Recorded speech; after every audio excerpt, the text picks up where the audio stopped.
Good afternoon. Welcome back to Deb's True Crime Notebook. We have the documents for you.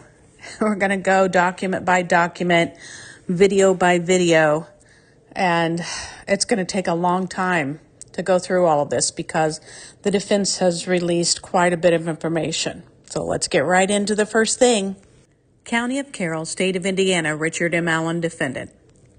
Defendant Exhibit 3.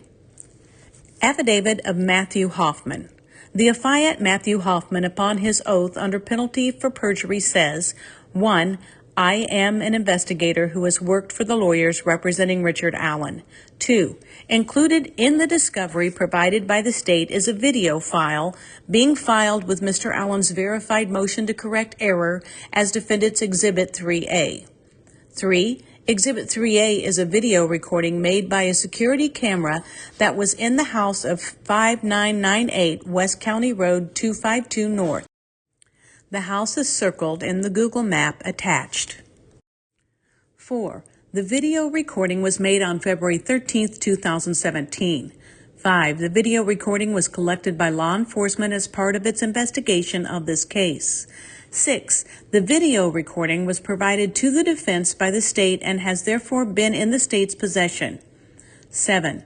The original file name of the video recording as it was received by the defense is CH030-20170-213-02503-10100000000. I think that's the amount of zeros.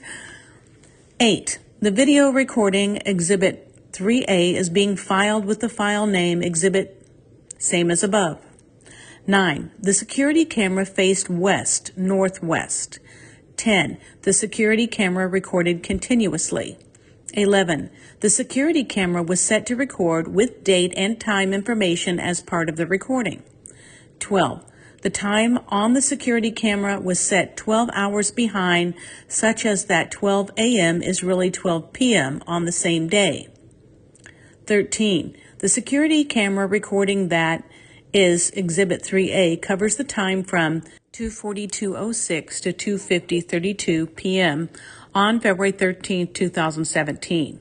14. The security camera had a wide-angle lens that captured video of traffic on West 252 North, County Road North 625 West, and the beginning of the private drive to the Weber property, which, as indicated by the end of the arrow in the Google Earth map below, begins as a continuation of North 625 West, approximately 190 feet north of the road's intersection with West 252 North. 15. County roads North 625 West and West 252 North are the only roads by which a vehicle could enter the Weber property. 16. Any vehicle entering the Weber property by road would have been recorded by the security camera in the house at 5998 County Road West 252 North. 17. I have reviewed Exhibit 3A. 18. According to the time and date stamps on the security camera recording, Exhibit 3A shows a white vehicle going north on North 625 West, entering the frame at approximately 2:44:33 p.m. on February 13, 2017. 19. Exhibit 3A also shows a white vehicle continuing into the private drive to the Weber property at approximately 2:44:54 p.m. 20. Exhibit 3B is a video file that contains 3 zoomed clips from the video recordings, that is Exhibit 3A. 21. The video file that is Exhibit 3B is being filed with the file name Exhibit 3B Zoomed 3A Clips MP4. 22. Each successive clip in Exhibit 3B is zoomed to a greater magnification.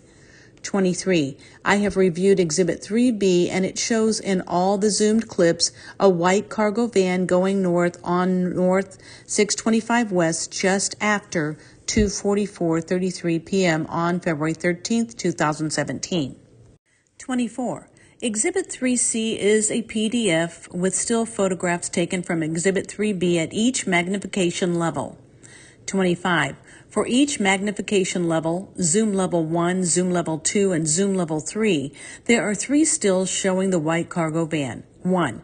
Just before it passes the white, sunlit house in the background on the west side of North 625 West. 2. As it blocks the sunlit house. And 3. Just after it passed the sunlit house. 26. Exhibit 3D is a photograph of Brad Weber's white cargo van provided to the defense by the state and therefore has been in the state's possession. 27. The original photograph as provided to the defense had the file name DSCN0056 JPEG. 28. I have reviewed Exhibit 3D, the photograph of Mr. Weber's white cargo van, and Mr. Weber's van in the photograph appears to be at least similar to the white cargo van as it appears in Exhibits 3B and 3C. The zoomed video clips and zoomed still photographs created from Exhibit 3A, the original security camera recording. 29. I have reviewed the other video files produced by the security camera covering the time from 2 p.m. to 4 p.m. on February 13, 2018. And they do not show any other van driving north on North 625 West into the private drive to Weber property or traveling east on West 252 North during that time. 30. Exhibits 3A, 3B, and 3C reflect that if Mr. Weber returned home in his cargo white van, he could only have arrived home some minutes before 2:44:54 p.m. on February 13, 2017, 12 minutes after the time the extraction of Libby German's cellular telephone shows the telephone stopped moving at 2:32 p.m. 31. Either the white cargo van shown in Exhibits 3A, 3B, and 3C is Mr. Weber's, with him arriving home from minutes after 2:44:54 p.m. on February 13, 2017, or it is not. 32. In either event, no white cargo van or any other van entered the private drive to the Weber's property after 2 p.m. and at or before 2:32 p.m. on February 13, 2017, the time the extraction of Libby German's cellular telephone shows the telephone stopped moving. 33. Exhibit 3E is a redacted FBI subject information sheet from Bradley Weber and is dated February 3, 2017. 34. The unredacted version of Exhibit 3E was provided to the defense by the state and has therefore been in the state's possession. 35. The unredacted version of Exhibit 3E containing Mr. Weber's personal information and photograph was provided to the defense with the file name Document PDF. 36. I have reviewed the original FBI subject information sheet from Mr. Weber, and the redacted version, Exhibit 3E, is a true copy of the original, except that Mr. Weber's photograph and personal information have been redacted. 37. The FBI subject information sheet for Mr. Weber, Exhibit 3E, says, on 2/13/2017, Weber's phone pings to parent's address overlooked crime scene initially at 2:50 p.m. and repeatedly pings around the property until 11:55 p.m. 38. That Mr. Weber's phone first pings to his parents' address at 2:50 p.m. on February 13, 2017 is consistent with the video evidence in Exhibits 3A, 3B, 3C, showing that Mr. Weber could not have arrived home in his white cargo van until sometime after 2:44:54 p.m. that day. The affiant says nothing more. Signed, Matthew Hoffman, January 19, 2025. Certificate of Service. This is to certify that on before January 20th, 2025, the foregoing Defendant's Exhibit 3 was served on all counsel of record by the court's electronic filing system. Signed, Andrew Baldwin, counsel for Richard M. Allen, defendant. What you're seeing is a Google map that was provided in the document. If you look up at the red arrow, that's the area in which Brad Weber came home. And you will also see a picture of his white cargo van and a video that they are discussing, which allegedly shows his van appear in the left-hand corner going across those houses. This is also attached to this document. Subject's name, Bradley Weber. Background. Weber has been staying at his parents' home in Delphi. The home overlooks and is adjacent to the crime scene. Significant developments.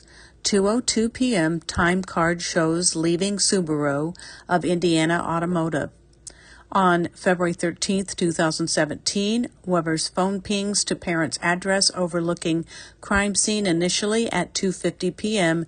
and repeatedly pings around the property until 11:55 p.m. Gaps. Did anyone else reside with Weber at his parents' home in the time surrounding the homicide? Does Weber have any physical ailments? Does Weber have any connection to or prior contact with the victims? Okay, so I'm going to share my thoughts and opinions with you, and I hope that you'll do the same in the comments. Be nice when you do it, and I'll be nice here. My thoughts are that, yes, I truly believe that is Brad Weber's van in the video. Can we believe that it was at 2:44 p.m.? Maybe. It's possible. But it's also possible that the time was off on that surveillance camera, because we do know, according to the defense who released this document, that it was set to PM instead of AM. So it's very possible that the time was off on that. And so then I begin to wonder, does that happen? Is that a thing? And so here's what I found. And this is particularly talking about Ring doorbell. I don't know what type of surveillance camera that was, but we're going to use this as an example. Yes, a Ring doorbell can display the incorrect time if it's not properly set up to pull the correct time from your phone settings, or if there's a network issue causing a time synchronization problem. So this is a possibility, and I like to look at all possibilities. I hope that you do too. It is also a distinct possibility that Brad Weber was simply wrong about the time, that he was 12 minutes off, and that's a very distinct possibility. But now what we have to ask ourselves is, does this change the fact that Richard Allen knew that there was a white van that came down that drive somewhere around that time, which interrupted what he was doing?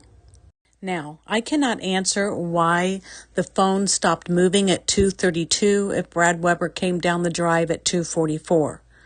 I don't know the answer to that. Maybe some of you have some suggestions of how that could have happened.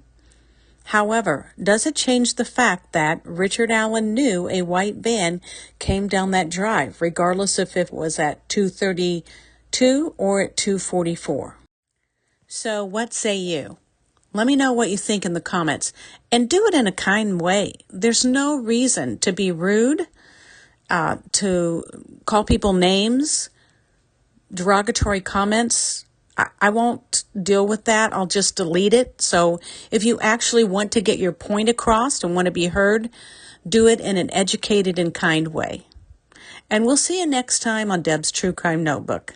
Don't forget to like, share, follow, subscribe to the channel, and share this with your friends and in your groups, and leave us that comment. I can't wait to hear what you think.